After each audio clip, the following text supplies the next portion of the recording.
So the ability to run for office, the ability to campaign are all protected speech and expression provisions under the Constitution. And so what that means is that candidates have quite a bit of leeway in terms of what they say, how they say it, including the ways in which they may bend facts. And so that also protection extends to uh, the ability of candidates to lie or to fabricate. And so that is one of the key things in terms of campaign advertising that we need to be on the lookout for. We all look at the world through a particular set of lenses that we have based on who we are and how we operate in the world.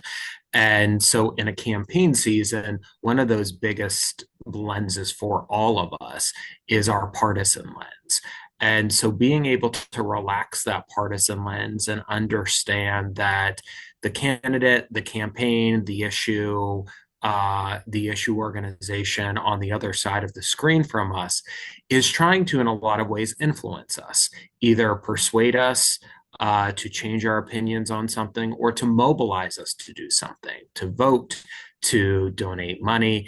And so realizing what those intentions are right up front can be a very good first step in being able to vet the information that is presented in a campaign advertisement. The Federal Communications Commission is a federal government entity. And so what that means is under the Constitution, their job is to basically ensure freedom of expression, free speech.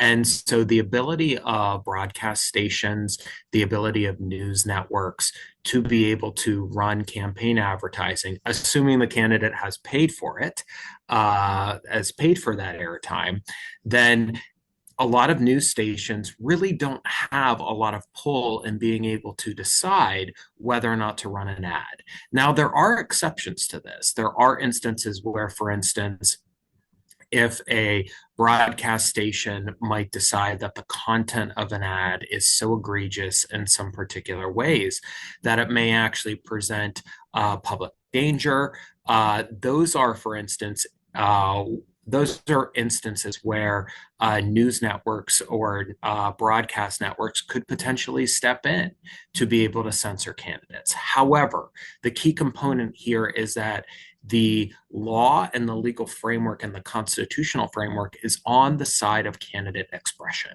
And so that is something that as voters, as viewers, it's important to understand going into election season.